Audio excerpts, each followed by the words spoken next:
모나미 불펜 창업자인 송삼석 회장은 해저가 어려울 때 출시되는 제품이라 이름에 굉장히 많이 신경을 쓰면서 직원들과 회의를 하게 됩니다. 그리고 직원들이 아이디어를 낸 많은 이름을 들고 기도원을 찾아간 그는 요한복음 21장 11절을 생각하며 모나미 153이라고 결정합니다. 나의 친구 153, 실패한 인생들에게 찾아오셔서 153마리의 물고기를 잡게 하신 주님의 역사가 자신에게도 임하기를 기도하였던 것이죠. 그는 하나님께 그 이름을 허락받으면서 자기의 신앙생활을 되돌아보게 됩니다. 사업이 바쁘다고 주님을 잃어버린 채 살았던 것을 회개하면서 앞으로 회사 운영을 오직 주님과 함께하리라, 하나님의 말씀대로 상도를 지키리라, 주일 성수, 11조, 새벽기도 등 신앙생활의 기본 원칙을 꼭 지키리라, 이렇게 소원합니다. 그러면서 드린 기도 제목이 주님, 전 세계인의 손에 이 볼펜이 꼭 들려지기를 소망합니다. 50억 자루가 팔리게 하여 주시옵소서. 당시로서는 꿈 같은 이야기였지만 그 꿈은 그대로 이루어집니다. 부활의 주님을 잃어버린 사람들에게는 실패의 밤을 보낼 수밖에 없지만 내 삶의 주인 되시는 주님을 기억하는 사람들에게는 승리의 새벽을 맞이하게 됨을 알려주는 이야기입니다. 오늘 우리가 봉독한 본문에서는 절대적인 절망과 고독 속에 있는 예수님의 제자들을 우리는 만나게 됩니다. 그들이 맞이하게 되는 절망적인 상황은 두 가지였습니다. 하나는 그들은 자신들의 이상과 꿈이 상실된 그 절망의 자리에 있었습니다. 그들은 한때 예수님과 함께 세상을 변화시킬 꿈을 가지고 자신의 집과 가족, 모든 소유를 포기하고 예수님을 따라갔습니다. 그러나 그들은 오히려 지금 자신들의 그리스도가 되시는 예수님을 배반하고 도망쳐야 했던 더 큰 상처를 가지고 갈릴리 바다에 서 있게 된 것입니다. 두 번째로는 지금 자신들이 처한 현실이었습니다. 밤새도록 수고했는데 그들에게는 단 한 마리의 고기도 없었습니다. 많은 노력을 했지만 대가는 없었고 빈손으로 집으로 돌아가야 하는 시간을 맞이했던 것입니다. 자신들만의 인생이라도 성공하여 보겠다고 애를 써보았는데 아무것도 건질 수 없었던 것이죠. 마지막 빈 그물을 올려야 했던 그 순간 그들은 꿈의 실패자였습니다. 이상과 현실이라는 이 두 가지 꿈 모두 실패한 자들이었습니다. 디베라 바닷가의 새벽은 제자들에게 허무와 외로움, 고통스러운 그 절망의 시간으로 찾아왔던 겁니다. 그러나 그들에게 찾아온 것은 실패에 대한 절망뿐만이 아니라 예수님도 함께 찾아오셨다는 사실입니다. 제자들이 절망적 상황에 있을 때에 예수님도 찾아오셨습니다. 우리가 절망을 느낀다라고 하는 것, 그것은 아주 위험한 일입니다. 덴마크의 철학자 키에르케고르는 우리를 죽음에 이르게 하는 것은 그 병은 절망이다라고 말했습니다. 절망이라는 마음의 상처가 우리를 죽음으로 몰고 갈 수 있다라고 하는 것이죠. 어느 무더운 여름이었습니다. 한 청년이 더위에 지쳐 숨을 헐떡이고 있다가 그의 눈앞에 있는 커다란 냉동실을 보게 됩니다. 냉동실은 얼마나 시원할까? 청년은 호기심을 물리치지 못하고 냉동실 안으로 들어갔습니다. 그때 철컥하고 문이 닫히는 소리가 들렸습니다. 안에서는 냉동실 문을 열 수가 없었고 청년은 문을 두드리며 소리를 지릅니다. 몇 시간을 그렇게 매달리던 그는 절망감에 사로잡혀 인생을 포기하면서 유서를 씁니다. 이제 완전히 절망이다. 죽음의 그림자가 나를 지어온다. 내 몸은 점점 얼음으로 변하고 있다. 조금 후면 꽁꽁 얼어 나는 죽을 것이다. 사람들은 이틀 후 냉동실에서 숨진 청년의 시체를 발견합니다. 그런데 그 냉동실은 놀랍게도 고장이 나서 전혀 작동이 되지 않는 상태였습니다. 실내 온도는 사람에게 가장 적합한 섭씨 15도였습니다. 산소도 충분했습니다. 그럼에도 불구하고 청년은 몸을 잔뜩 웅크린 채 싸늘히 쉬고 있었습니다. 우리도 이럴 때가 있지 않습니까? 어제의 상황과 조금도 다르지 않은 오늘을 맞이하면서 마음은 유난히 힘든 것입니다. 주변의 상황은 아무것도 변하지 않았는데 스스로 절망하고 낙담해서 극단적인 선택을 하는 분들도 있습니다. 그러나 실제로 우리를 죽음에 이르게 하는 절망은 없다고 하는 사실입니다. 우리가 그렇게 생각하는 것 뿐입니다. 그래서 사도 바울은 고린도전서 10장 13절에서 이렇게 말합니다. 사람이 감당할 시험 밖에는 너희에게 당한 것이 없나니 오직 하나님은 미쁘사 너희가 감당치 못할 시험 당함을 허락지 아니하시고 시험 당할 쯤에 또한 피할 길을 내사 너희로 능히 감당하게 하시느니라.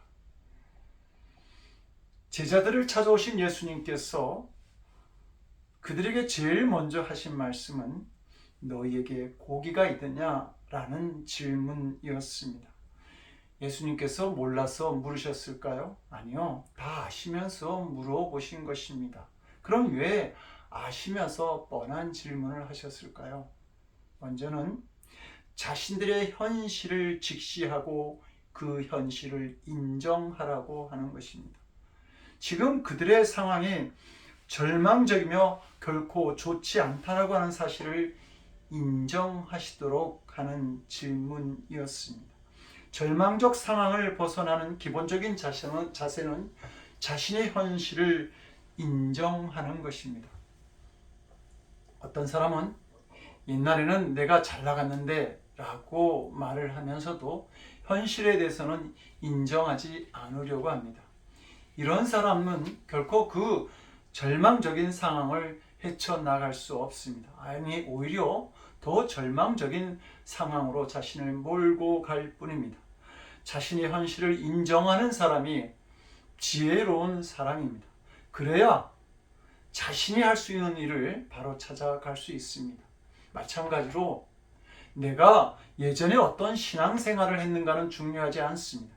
지금 나는 주님 앞에 분명한 신앙으로 서 있는가라고 하는 것입니다. 지금 나의 믿음에 있어서 필요한 것이 무엇인지, 무엇을 해야 하나님을 기쁘시게 하고 주님께 영광을 돌릴 수 있는지를 찾는 일입니다. 너에게 고기가 있느냐는 이 예수님의 질문에는 지금 너에게 한 마리의 고기도 없는데 왜 고기가 없는지 한번 살펴보라고 하는 뜻이 있는 것이죠. 베드로와 같이 있던 제자들은 갈릴리 바다를 너무 잘 알고 있었기에 마치 자기들의 안방처럼 편한 곳이었습니다. 그런 사람들이 밤새도록 수고했는데도 고기 한 마리를 잡지 못하였다라고 하는 것이 오히려 이상한 일이었습니다. 그럼 그들에게 왜 너희에게는 한 마리의 물고기도 없느냐라고 하는 질문을 던진 것입니다. 너희가 뭔가 부족하거나 회개할 것은 없느냐라고 살펴보라는 말씀인 것이죠. 그들의 이 불행한 상황은 예수님의 약속을 잃어버렸기 때문에 찾아온 것입니다. 예수님은 분명히 예루살렘을 떠나지 말고 나의 약속하신 것을 기다리라고 당부하셨는데 그들은 예수님의 말씀에 순종하지 못하였던 것입니다. 주님이 함께 하시지 않는 그물에는 어떤 물고기도 잡을 수 없고 수고의 대가와 보람도 찾을 수 없었습니다. 그들에게 물고기를 잡는 일은 그리 큰 문제가 되지 않을 정도로 쉬운 일이었지만 그러나 물고기를 잡기 이전에 예수님과의 약속을 잃어버렸던 것이 큰 문제가 되었던 것입니다. 우리들의 문제도 이것 아닙니까? 열심히 일하는 것은 잘할 수 있겠는데 주님과 약속하신 것을 기도하면서 기다리는 것은 너무 힘들어하고 있는 것입니다.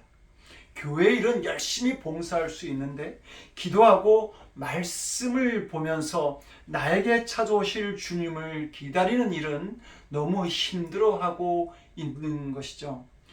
성도 여러분들은 하루에 얼마나 기도하며 말씀을 보고 주님의 인도함을 받기 위해 얼마나 노력을 기울이고 계시는지요? 이것은 우리가 힘들어하는 신앙의 아주 약한 부분들인 것입니다. 주님의 입장에서 볼 때 기도와 말씀도 없는 우리들을 축복하시는 일이 갈등되지 않겠습니까? 축복을 해 주어도 신앙적 노력 없이 받은 축복이기 때문에 주님이 축복하신 것으로 받아들이지 않고 자기의 노력과 수고로 만들어진 것처럼 여기면서 주님의 뜻과 상관없이 그 물질과 시간을 마음껏 쓰지 않을까 하는 염려가 있지 않겠습니까? 그러므로 우리가 해야 할 일은 나에게 주어진 일을 열심히 하기 이전에 그 일을 통해 나에게 역사하시기를 원하시는 주님의 음성을 먼저 듣고 그 음성에 순종하는 일을 먼저 해보는 것입니다. 예수님을 떠나 약속을 잃어버린 제자들의 손에는 아무런 물질도 보람도 없었습니다. 밤이 새도록 일을 했는데 빈 그물을 걷어 올려야 하는 이 힘든 일을 보면서 왜 이런 일들이 우리에게 나에게라고 하는 허전함과 고독을 느끼게 된 것입니다. 이 일이 자신들만이 겪고 있는 일이라는 마음을 가지게 된 것이죠. 열심히 산 것 같은데 빈 그물을 쥐고 있는 것 같은 그런 외로움을 느낀 것입니다. 그러나 성도 여러분, 이런 때가 바로 주님을 만나는 기회가 됩니다. 너에게 고기가 있느냐라고 물으셨던 예수님은 제자들에게 또 하나의 명령을 내리십니다. 그물을 배 오른편에 던지라. 그리하면 얻으리라. 이 말씀은 이제부터는 너희는 내 말을 따라 살아야 한다라고 하는 것이었습니다. 제자들에게 예수님의 이 명령은 순종하기 힘든 주문이었습니다. 그들은 갈릴리 바다를 내 손바닥처럼 잘 알고 있었고 지금은 더구나 밤새도록 일을 한 피곤한 몸이었기 때문입니다. 밤새도록 한 일인데 이제 새삼스럽게 또 그물을 오른쪽으로 던진다고 해서 무슨 일이 일어나겠는가? 그들은 생각할 수 있었을 것입니다. 그런데 베드로와 제자들은 순종합니다. 그들은 자기들에게 명령하신 분이 주님이신 줄 아직 깨닫지 못했었는데 어떻게 순종할 수 있었을까요? 베드로의 마음속에는 예수님과 만났던 첫 만남을 기억하고 있었습니다. 예수님을 갈릴리 해변에서 처음 만났을 때 베드로는 자기를 향해 깊은 곳에 그물을 던지라는 명령을 듣고 말씀에 의지하여 그물을 내리리다 하는 그 순종 속에서 체험하였던 그 큰 기적의 순간을 그는 잊지 않고 있었던 것입니다. 베드로는 예수님을 만났을 때와 처음 만났을 때와 비슷한 그 상황을 맞이하였을 때 다시 순종할 수 있었습니다. 성도 여러분, 우리 모두에게도 예수님을 만났던 경험들이 있기를 원합니다. 예수님께서 응답하셨던 기도의 경험들, 찬양하는 가운데 뜨겁게 눈물을 흘렸던 경험들, 말씀 가운데 나의 마음을 만져주셨던 그 예수님의 손길을 느끼는 경험들이 있기를 원합니다. 이 귀한 추억과 만남의 경험들이 우리를 순종하게 만듭니다. 그리고 절망의 자리에서 다시 주님께로 나오게 하는 힘이 되는 것입니다. 베드로가 예수님과의 첫 만남에서 예수님이 그리스도이심을 경험하게 되는 결정적인 이유가 바로 그가 순종하였기 때문입니다. 빈 그물로 새벽을 맞은 갈릴리 물가에서 자기 배를 타고 가르치시는 예수님의 말씀에 권위를 느꼈던 베드로가 깊은 곳에 그물을 던지라는 주님의 명령에 주저함 없이 순종하였을 때 베드로는 예수님이 하나의 랍비로 찾아온 것이 아니라 자기 삶의 주인으로 찾아오셨음을 고백할 수 있게 된 것입니다. 순종할 때 그리스도를 만나게 된 것이죠. 오늘 본문에서도 순종함으로 빈 그물을 채우시는 하나님의 역사, 주님의 역사를 경험하게 됩니다. 그런데 왜 순종하지 못하는 것인지요? 십자가 앞에 내가 죽지 못하였기 때문입니다.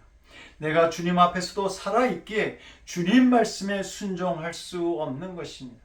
사도 바울처럼 초대교회에 막대한 피해를 준 사람도 없습니다. 그러던 그가 다메섹 도상에서 예수님을 만납니다. 그리고 자기를 위해 십자가에서 피 흘리고 돌아가신 예수님을 알게 되었습니다. 그 놀라운 신앙의 경험을 한 후 그는 갈라디아서 2장 20절에서 고백하지 않습니까? 이제 내가 그리스도와 함께 십자가에 못 박혔나니, 십자가에 못 박혔다라고 하는 그 말은 자기는 죽었다라고 하는 그 말입니다. 십자가에 못 박혔나니 그런 즉 이제 내가 사는 것이 아니고 내 안에 계신 그리스도께서 사는 것이라고 말입니다. 그 후 그의 삶은 목숨을 내어놓는 절대적인 순종의 삶이었습니다. 그는 아시아에서 복음 전하기를 원했지만 하나님께서 유럽으로 가서 복음 전하기를 원하시자 유럽으로 향하여 갑니다. 그래서 부르기아와 갈라디아 지방을 지나던 사울은 두로아에서 복음을 전할까 하는 마음이 있었는데 하나님께서 마게도니아로 갈 것을 권고하시자 그는 두말 없이 복종하며 마게도니아로 가서 복음을 전합니다. 우리에게 순종이 없는 것은 주님보다 내가 항상 앞서 있기 때문입니다. 이제 나를 십자가 앞에 내려놓아야 합니다. 너무 늦기 전에 말입니다. 그리고 바라기는 우리의 순종이 마지막까지 하는 순종이기를 원합니다. 마치 베드로가 노동으로 긴 밤을 보내고 온몸이 탈전한 가운데서도 그 마지막 순간에서 한 주님께 순종처럼 말입니다. 문득병 환자 나만 장군은 이스라엘이 두려워하는 아람이라고 하는 나라의 제2인자였습니다. 그가 문둥병을 고치기 위해 이스라엘에 있는 엘리사를 찾아왔을 때 엘리사는 코빼기도 보여주지 않고 사안을 시켜서 요단강에 몸을 7번 담그라고 그렇게 이야기만 전합니다. 나아만은 강대국 아람의 2인자인 자신을 대면조차 하지 않고 그냥 말만 전하는 이 엘리사의 불량한 태도에 화가 치밀어 올랐지만 그 분노를 삼키고 몸을 담그기 시작합니다.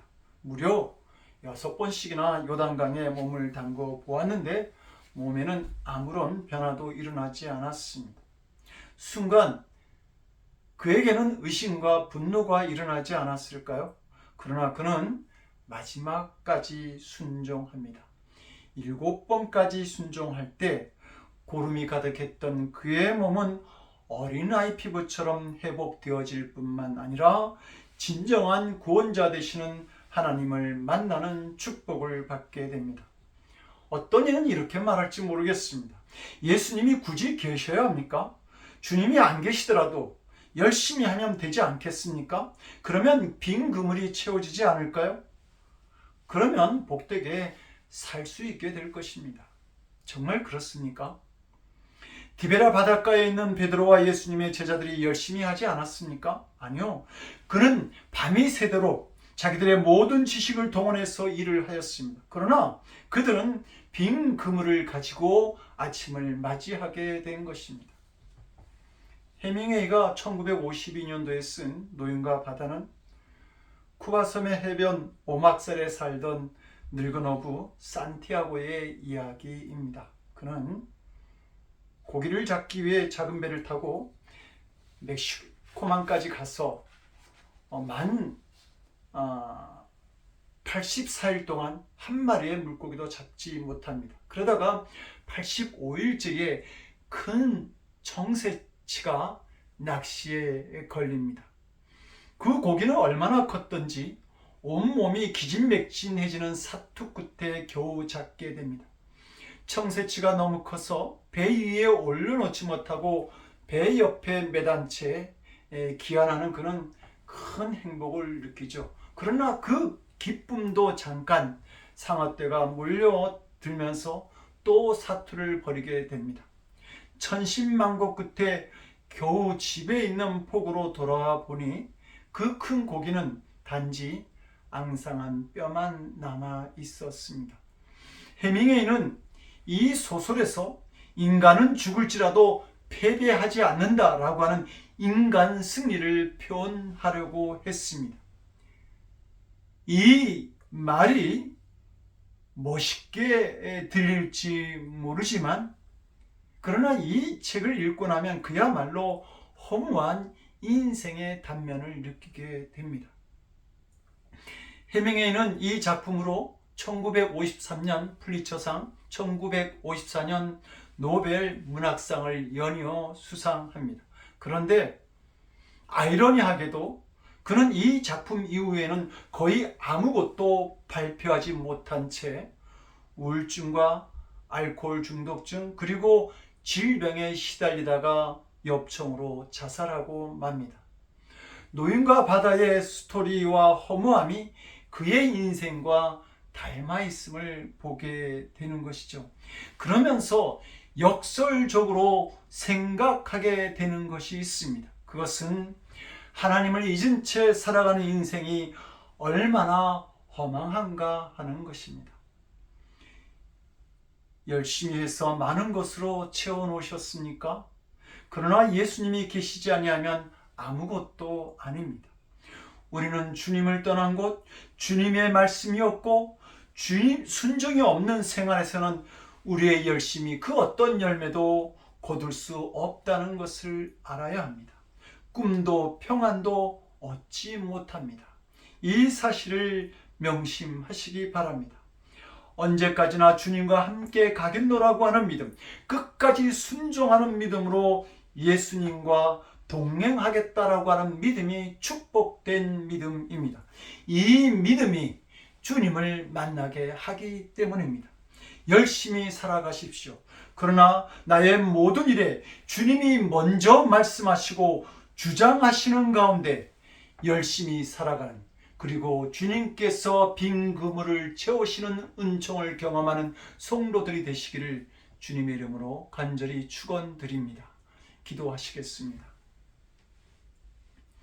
위로의 주님, 외롭고 절망스러운 삶 한가운데 있는 우리들에게 찾아오셔서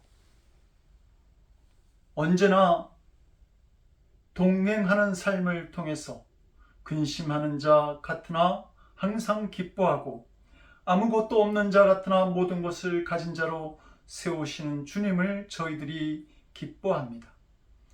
우리의 소망 되신 주님의 말씀으로 순종으로 살아가는 저희들 될 수 있도록 주여 은총을 베풀어 주시옵소서.